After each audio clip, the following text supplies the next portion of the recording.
ഇന്ത്യയുടെ സ്വന്തം തത്സമയ പണമിടപാട് സംവിധാനമായ യൂണിഫൈഡ് പേയ്മെന്റ് ഇന്റർഫേസ് ലോകമെമ്പാടുമുള്ള അതിവേഗ പണമിടപാടുകളുടെ മുൻനിരയിലേക്ക് കുതിച്ചുയർന്നിരിക്കുന്നു. വെറും 9 വർഷം കൊണ്ട് അമേരിക്കൻ ഭീമന്മാരായ വിസ കാർഡിനെയും പിന്തള്ളി UPI ഈ രംഗത്ത് ആഗോള ആധിപത്യം സ്ഥാപിച്ചു കഴിഞ്ഞു. നിലവിൽ ലോകത്ത് നടക്കുന്ന തത്സമയ പണമിടപാടുകളുടെ 50% UPI പ്ലാറ്റ്ഫോമിലൂടെയാണ് നടക്കുന്നതെന്നത് ഇന്ത്യയുടെ ഡിജിറ്റൽ മുന്നേറ്റത്തിലെ ഒരു നാഴികക്കല്ലാണ്. 2016 national payments corporation of India അവതരിപ്പിച്ച UPI തുടക്കത്തിൽ ഒരു പരീക്ഷണാടിസ്ഥാനത്തിലുള്ള സംവിധാനമായിരുന്നെങ്കിൽ ഇന്ന് ലോകത്തിലെ ഏറ്റവും വലിയ ഡിജിറ്റൽ പേയ്മെന്റ് പ്ലാറ്റ്ഫോമായി ഇത് വളർന്നു കഴിഞ്ഞു. ഇന്റർനാഷണൽ മോണിറ്ററി ഫണ്ടിന്റെ ഏറ്റവും പുതിയ കണക്കുകൾ പ്രകാരം ഒരു ദിവസം വിസ നെറ്റ്വർക്കിലൂടെ നടക്കുന്ന ഇടപാടുകൾ 63.9 കോടിയാണെങ്കിൽ UPIയിൽ അത് 64 കോടിയായി ഉയർന്നു കഴിഞ്ഞു. ഈ കണക്കുകൾ UPIയുടെ അതിവേഗ വളർച്ചയും ജനപ്രീതിയും വ്യക്തമാക്കുന്നു.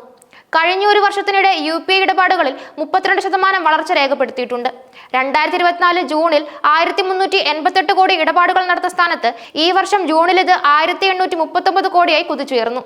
ഈ വളർച്ച സൂചിപ്പിക്കുന്നത് ഇന്ത്യയുടെ സാമ്പത്തിക ഇടപാടുകളിൽ UPI ഒരു അവിഭാജ്യ ഘടകമായി മാറിയെന്നാണ്. ഇന്ത്യയിലെ 49.1 കോടി വ്യക്തികൾക്കും 6.5 കോടി വ്യാപാരികൾക്കും UPI ഇപ്പോൾ സേവനം നൽകുന്നുണ്ട്. 675 ബാങ്കുകളെയാണ് ഈ പ്ലാറ്റ്ഫോമുമായി ബന്ധിപ്പിച്ചിരിക്കുന്നത്.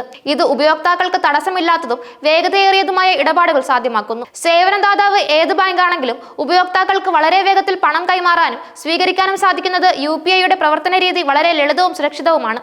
UPIയുടെ വളർച്ച ഇന്ത്യയുടെ സാമ്പത്തിക ഉൾക്കൊള്ളലിന് വലിയ സംഭാവന നൽകിയിട്ടുണ്ട്. ബാങ്കിംഗ് സേവനങ്ങൾ സാധാരണക്കാർക്ക് കൂടുതൽ എളുപ്പത്തിൽ ലഭ്യമാക്കാൻ ഇത് സഹായിച്ചു.